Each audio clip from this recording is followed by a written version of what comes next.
I remember the exact moment the balance broke. It wasn't loud. No shattered glass. No raised voices echoing through the walls. Just a quiet shift. Like something deep in the foundation finally giving way while everyone inside kept pretending the house was still standing. I had been in their lives long enough to forget there was ever a time I wasn't. Emma was 16 when I married her mother. Old enough to remember another man. Old enough to compare. Old enough to decide, silently and permanently, that I would never measure up. I tried anyway. I paid for the house we lived in, every inch of it. The walls, the roof, the quiet comfort of stability she never questioned. I fixed what broke. Pipes, doors, the heater in winter when it failed at the worst possible time. I showed up to school meetings she didn't want me at, sitting in those small chairs meant for parents who were acknowledged. I sat in the audience at her performances, clapping for a girl who avoided looking in my direction when the lights came up. I funded the life she never had to think about, and I stayed quiet, because I believed something simple, something naive, that consistency would win, that time would soften her, that one day she'd look at me and not see the replacement, not see the outsider who stepped into a space that already had a ghost in it, but a man who stayed when others didn't. But she never said it. Not once. No, thank you. No, I see what you do. Nothing that acknowledged the years I poured into a life that wasn't originally mine. Only distance. Only tolerance. Only that invisible wall that never moved, no matter how much I leaned against it. Still, I kept building. When she got into university, I paid. Without hesitation. Tuition, books, the endless hidden costs that come with ambition. When she said the dorms were too far, too cramped, too inconvenient, I found her an apartment closer to campus and signed the papers myself.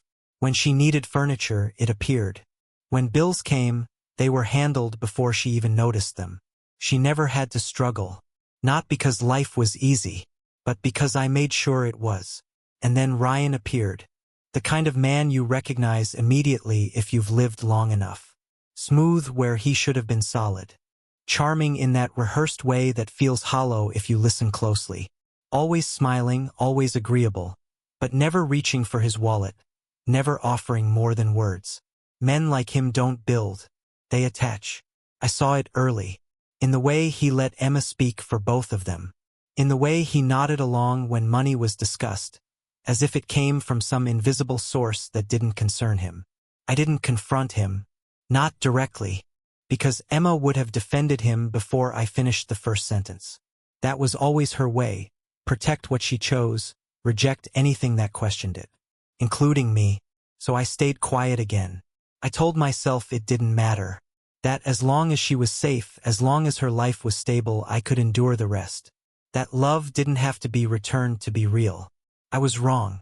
The first real crack came days before the wedding. We were sitting at the kitchen table, the same table I bought years ago, the same one I repaired twice when the wood began to split along the grain. I remembered sanding it down late at night, sealing it, making it whole again. Some things can be fixed if you catch the damage early. Emma had papers spread out in front of her. Budgets, lists, numbers scribbled, crossed out, rewritten. I could see the total climbing even without reading every line. She didn't look at me when she spoke. "I'll need another transfer," she said. No hesitation, no build-up, just a statement, like asking for salt. I folded my hands in front of me, studying her for a moment before answering. "For what?" She sighed immediately, not tired, annoyed. "The venue upgrade," she said. "And some last-minute stuff. It's normal. Normal." I let the word settle between us. "How much?" I asked. She named the number without flinching. It wasn't small. It wasn't even reasonable. It was the kind of number that represents months of work, years of discipline, reduced to a single line item on a wedding list. I leaned back slowly in my chair. "Emma, we've already covered everything. The dress, the venue, catering, the apartment." She cut me off before I finished. "You're not covering it," she said, finally looking at me. "You're helping." Helping. That word landed wrong. Cold. Clinical. Dismissive. Like everything I had done existed in a smaller category than it actually did. I felt something tighten in my chest, slow and deliberate. "I've been more than helping," I said quietly. She shrugged. Actually shrugged. A small movement. Casual. Careless. "Well, yeah," she said. "That's what parents do." Parents. A word she used only when it benefited her. Never when it cost her something. Never when it required respect. I watched her face, waiting, giving her time to correct herself, to soften it, to add something, anything that made it human. It didn't come. Instead, she leaned back in her chair, arms crossing loosely. "And don't make it a big deal," she added. "It's my wedding. Not ours. Not family. Just hers." Something inside me shifted then. Not violently. Not all at once. Just enough to feel the edge of something beginning to break. "I'll think about it," I said. Her expression hardened instantly, like a switch had been flipped. "What's there to think about?" "A lot." She let out a short laugh, sharp and humorless. "This isn't the time to start acting difficult." Difficult. After years of silence. Years of paying. Years of stepping back so she could step forward without resistance. Now I was difficult. I nodded slowly, absorbing it. "I said I'd think about it." She pushed her chair back so abruptly it scraped loudly against the floor. "You know what? Forget it. I'll figure it out." But she didn't mean that. We both knew she didn't mean that, because she had never had to figure it out. Not once. Not rent. Not tuition. Not consequences. I had always been there before reality could reach her. I watched her walk away, her phone already in her hand, messaging someone, probably Ryan, probably telling him how I was suddenly a problem, how I was being difficult, how I wasn't playing my role correctly anymore. The house felt different after she left the room. Quieter, but not peaceful. Empty in a way that had nothing to do with space. Like something had been exposed that couldn't be covered again. That night, her mother tried to smooth it over. Soft voice, careful tone. "She's stressed. She doesn't mean it. You know how weddings are." I listened. I always listened. But for the first time, I didn't agree. Because stress doesn't create disrespect. It reveals it. And Emma had just shown me exactly what I was to her. Not a father. Not even family. Just a resource. A function. A wallet with a pulse. I lay in bed that night staring at the ceiling, her words replaying in my head. Not loudly, but endlessly. "You're helping. Not carrying. Not sacrificing. Helping. Like I was optional. Replaceable. Temporary." That was the first crack. Small. Quiet. But real. And once you hear something break inside your own home, you don't fix it by pretending it didn't happen. You wait. Because you know something worse is coming. And this time, you don't plan to hold it together. The second crack didn't come from Emma. It came from the silence that followed. Days passed after that conversation, but something had changed in the way the house breathed. You can feel it when a place turns against you, not openly, not with noise, but with absence. Conversations stopped when I entered the room. Plans were made without me. Even the air felt colder, like I was walking through a space that no longer recognized me. Emma avoided me, not completely, just enough to make it clear. She moved through the house like I was furniture, something fixed, something useful, but not something you acknowledge unless you absolutely have to. When she did speak, it was short, functional. "Did the payment go through? Can you sign this? I need access to the account." Not a single word about what had happened at the table. Not a single attempt to correct it. Like it hadn't mattered. Like I hadn't mattered. Her mother noticed it too. I saw it in the way she watched Emma, in the way she lingered between rooms as if she might step in, but she never did. She chose the easier path. Silence. That was always her way. And silence, I realized, is not neutral. Take sides. I went to work. I came home. I sat at the same table, looked at the same walls, lived inside the same routine, but everything felt slightly off, like a picture hanging just crooked enough to make you uncomfortable every time you pass it. At night, I stopped sleeping properly. Not because of noise, because of clarity. Crept in slowly. Unwelcome. Unavoidable. I started replaying things I had ignored for years.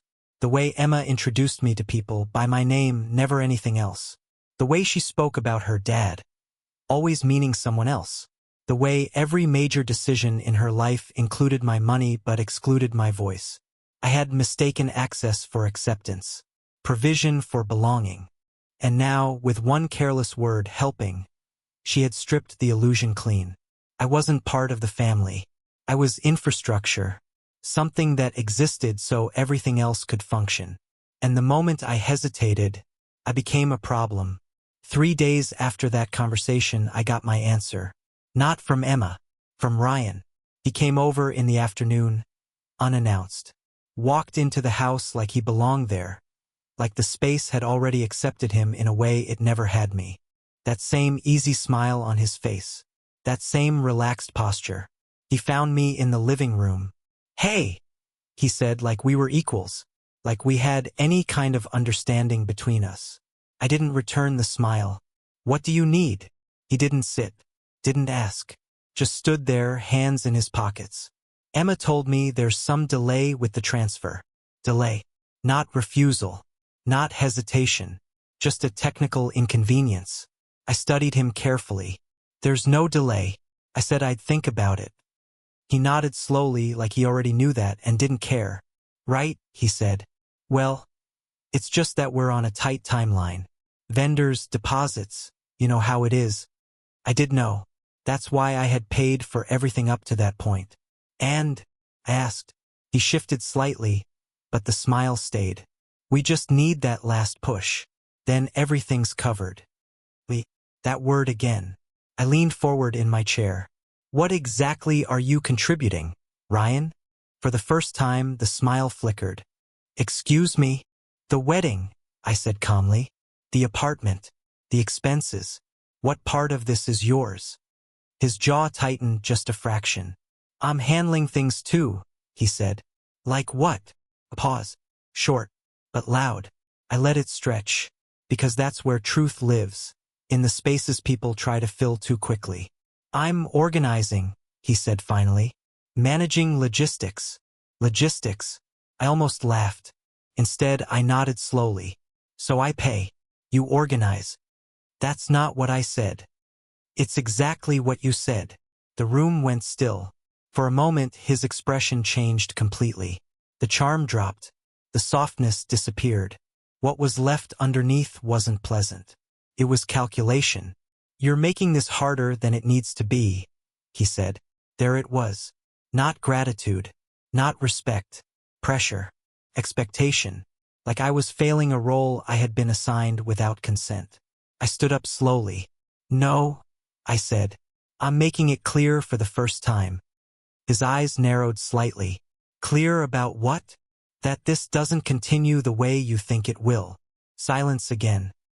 He exhaled through his nose, then nodded once, like he had reached a conclusion. "Emma won't like that," he said. I held his gaze. "Emma already doesn't respect me." That landed. I saw it in the way his eyes shifted, not in sympathy, but in recognition. He knew. Of course he knew. People like him always know where the weaknesses are. They build around them, exploit them. "So what are you saying?" he asked. "I'm saying," I replied slowly, "that if this wedding happens, it happens without me being treated like a transaction." He tilted his head slightly. "And if it doesn't?" I didn't hesitate. "Then it doesn't happen with my money." That was the moment everything changed. Not loudly, not visibly, but permanently, because now it wasn't just Emma who saw me differently. Now Ryan did too. Not as a resource, but as an obstacle. And obstacles get removed. He didn't argue, didn't raise his voice, just nodded again, slower this time. "All right," he said. "I hear you." But his eyes said something else entirely. Something colder. Something final. He turned and walked out without another word. No handshake. No pretense. Just distance. I stood there long after the door closed, listening to the silence he left behind. Felt heavier than before. More deliberate. Like something had been set in motion. That evening, Emma came home later than usual. She didn't greet me, didn't even look in my direction. She went straight past me, her voice sharp, already loaded with anger. What did you say to Ryan? There it was. Not what happened. Not can we talk. Accusation. I didn't turn around immediately. I let the question sit. Then I answered. The truth. She let out a short, bitter laugh. Your truth? Or whatever version makes you feel important. I faced her then. And for the first time, I didn't see a daughter. I saw someone standing across from me. Separate. Distant. And what version do you live in? I asked quietly. She stepped closer, eyes burning. The one where you don't get to control everything just because you have money. Control. That word again. Twisted. Rewritten. I nodded slowly. Then maybe it's time you find out what life looks like without it. The room went completely still. For a second, just a second, I thought she might understand what I meant, but she didn't. She just shook her head, like I had disappointed her. You're unbelievable, she said. No, I thought, I've just finally stopped pretending. That was the second crack. And this one didn't stay small. The final crack didn't sound like breaking. It sounded like laughter. My laughter. Quiet. Short. Almost unrecognizable, even to me. Because by then, something inside me had already shifted past anger. Past disappointment. Into something colder. Cleaner. Clarity. The house no longer felt like mine. Not in the way it used to. Not in the way a man feels ownership over the walls he built, the roof he maintained, the life he sustained. Now it felt like a stage, and I had finally realized my role. Not the father, not the partner, the provider, the silent mechanism behind everything. And mechanisms don't get respected. They get used. The argument with Emma didn't end that night. It just dissolved. She walked away before anything real could be said. Before anything could be fixed. Not that she wanted to fix it. She wanted compliance. And I had just denied it. The next morning, the house was too quiet. Not peaceful. Controlled. Emma left early. No goodbye. Just the sound of the front door closing. Firm. Deliberate. Her mother stayed in the kitchen longer than usual, moving things that didn't need moving. Avoiding eye contact. Waiting. For me to speak first. For me to apologize. For me to restore the balance she had grown comfortable with. I didn't. I poured my coffee. Sat at the table. Watched the steam rise and disappear. You're taking this too far, she said finally. Her voice was soft. Careful. Like she was negotiating with something unstable. I didn't look at her. Am I? It's a wedding, she continued. Emotions are high. People say things they don't mean. I let out a slow breath. She meant it. You don't know that. I do. Silence stretched between us. Heavy. Familiar. She's your daughter, she said. There it was. That word again. Placed carefully. Used strategically. I looked up at her. No, I said. She's yours. The words landed harder than I expected. I saw it in her face. The brief flash of shock. The hurt she didn't bother hiding. But I didn't take them back. Because for the first time, they were true. She's been in your life for years, she insisted. You raised her. I funded her, I corrected. That's not fair. No, I said quietly.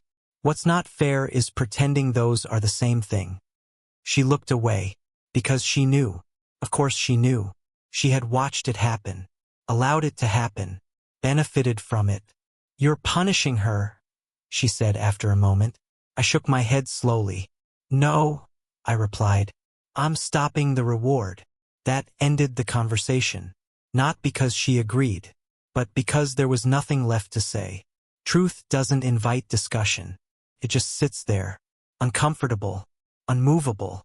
That afternoon I didn't go to work.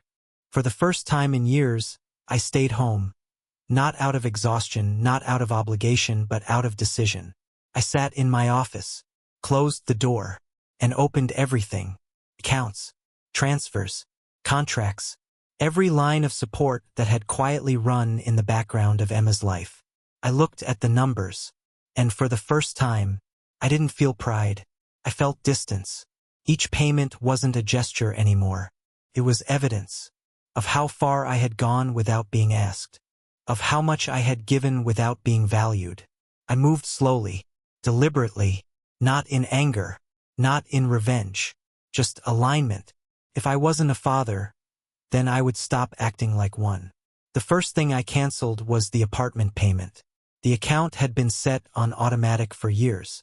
Quiet, reliable, invisible. One click, gone. The second was her credit line. The card she used without thinking, without checking, without ever asking where it came from. Frozen. The third was the wedding fund. The remaining balance. The final push. Removed. I didn't rush. I didn't hesitate. Each action felt precise, like correcting a long-standing error. When I finished, I sat back in my chair and looked at the screen. Nothing dramatic had happened. No alarms. No warnings. Just silence. But I knew what those changes would do. Not immediately, but soon, very soon, the illusion would collapse. And when it did, there would be nothing left to cushion the fall. I closed the laptop and waited. It didn't take long. The first call came from Emma. I watched her name light up the screen. Didn't answer. It rang again and again, then stopped. A message followed. What did you do? Short, sharp, no greeting, no hesitation, just accusation. I didn't reply. 5 minutes later, another message. My card isn't working. Then, the landlord called. Then, are you serious right now? I set the phone down, face down. Let the silence answer for me. Because explanations had already been given. Ignored, dismissed, twisted. This time, there would be none. The second call came from her mother. I let it ring once, twice, then answered. James? Her voice was already tight. Controlled panic. Yes. What did you do? Same question. Different tone. Exactly what I said I would. A pause. Then, sharper. You cut her off? I stopped paying. That's the same thing. No, I said calmly. It isn't. Her breathing changed. Faster now. You can't do this right now. The wedding is in days. Days, James. I leaned back in my chair. That sounds like poor planning. You're doing this on purpose. Yes. The word hit harder than anything else I could have said. Because it was undeniable. Because it removed every excuse. Why? She demanded. I closed my eyes for a moment. Not out of hesitation. Out of finality. Because I finally listened. I said. To what? To what she thinks of me. Silence. Long. Heavy. And then quieter. She didn't mean. She did. Another silence. Then the words that confirmed everything. She's just overwhelmed. Ryan too. There's a lot going on. They didn't think about how it would sound. I almost smiled. Not from amusement. From recognition. They didn't think about me at all. I said. And that was the truth. The clean, simple truth beneath everything. I ended the call before she could respond. Because I didn't need to hear it again. Didn't need another excuse. Another justification.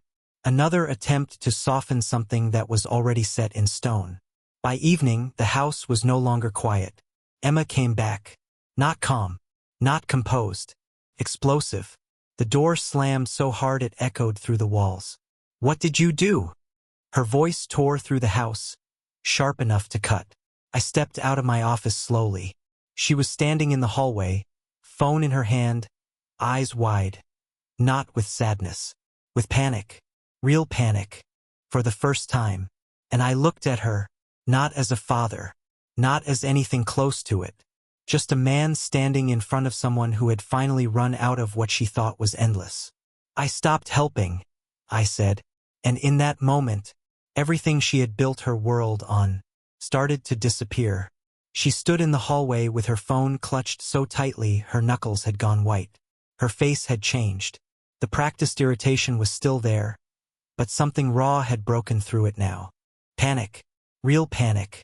The kind that strips people of polish and leaves only instinct behind.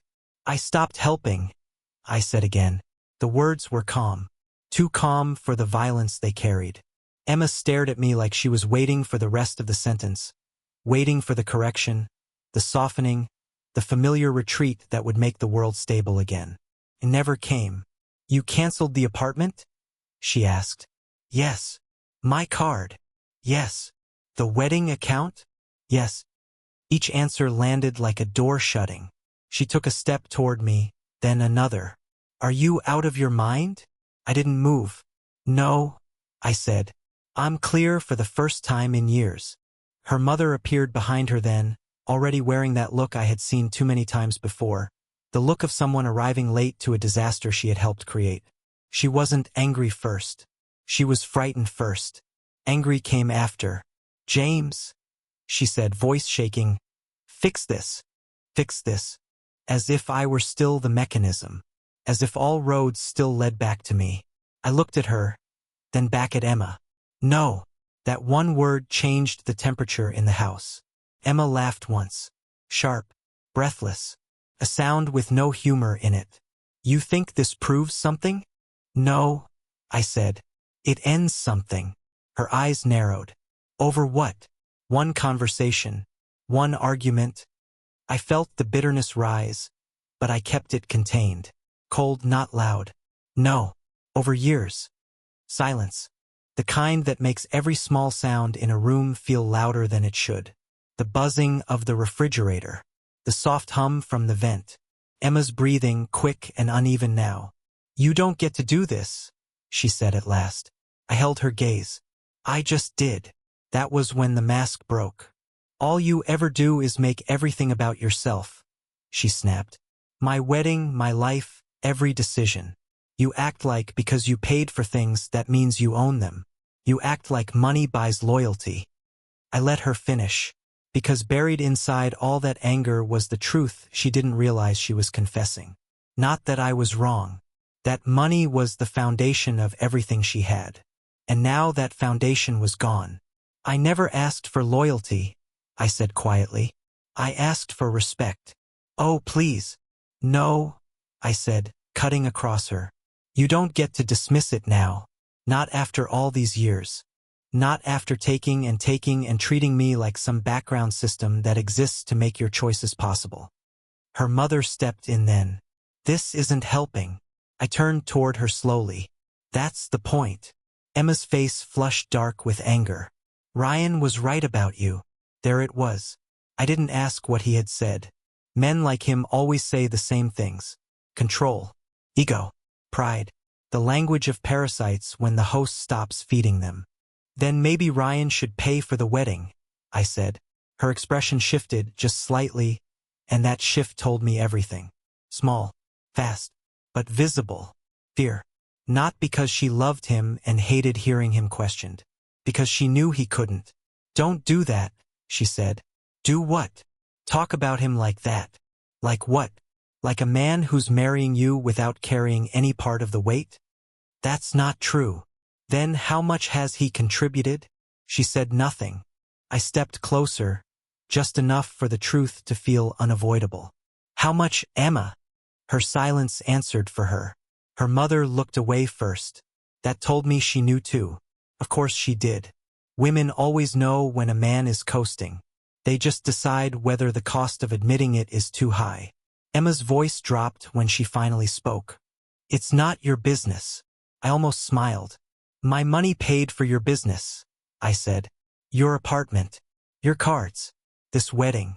The dress hanging upstairs. The flowers you wanted upgraded. The venue deposit. Every polished surface of this perfect little life was built on my labor. And somehow I'm still not allowed to ask questions." She swallowed hard. "You're trying to humiliate me." "No," I said. "Reality is humiliating you. I'm just no longer standing between the two." That hit harder than yelling would have. Her shoulders stiffened. Her chin lifted. A child trying to stand taller while the ground gives way under her feet. "You can't ruin my life because your feelings are hurt." I stared at her for a long moment. That was it. The whole thing stripped bare in one sentence. My feelings. As if years of sacrifice reduced to injury was petty. As if disrespect was emotional, not moral. As if being used was something dignified men were supposed to accept quietly. My feelings aren't hurt, I said. My illusions are gone. She looked at me like she didn't understand the difference. Maybe she didn't. Her mother moved closer to her, protective by instinct now.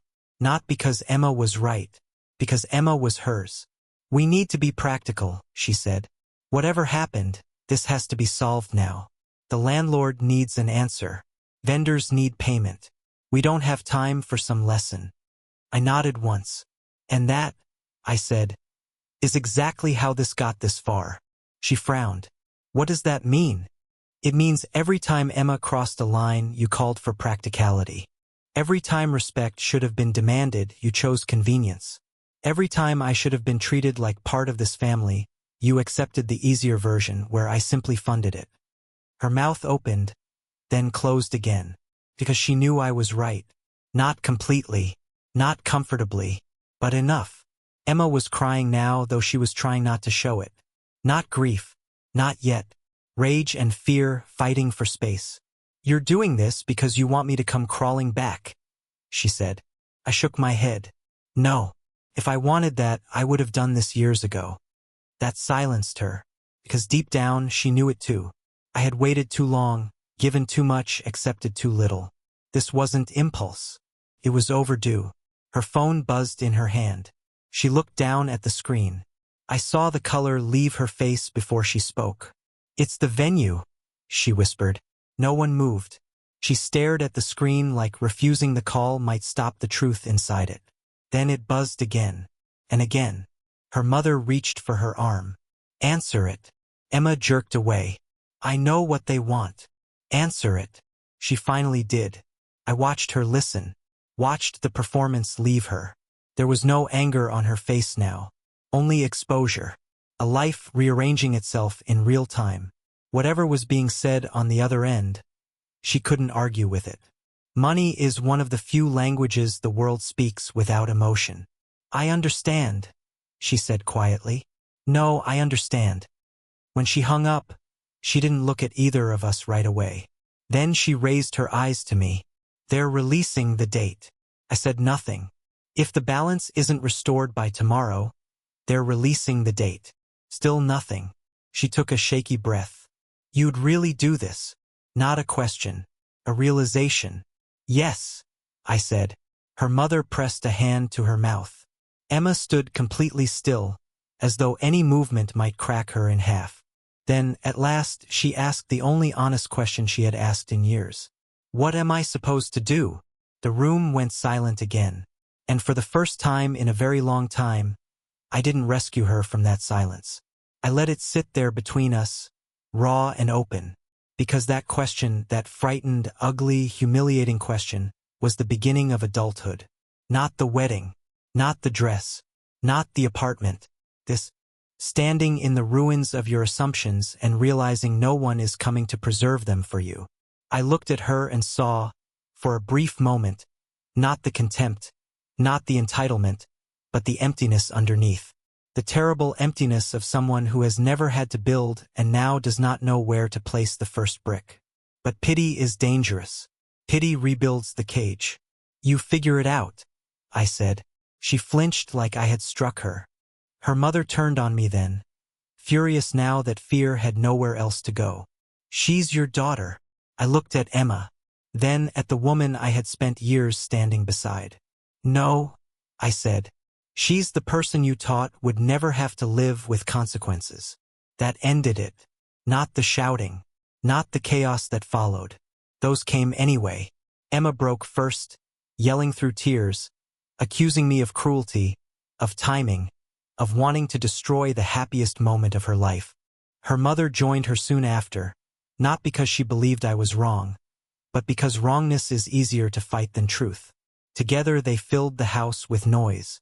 I let them, because noise is what people make when the structure underneath them starts to fail. And I had finally stopped holding it up.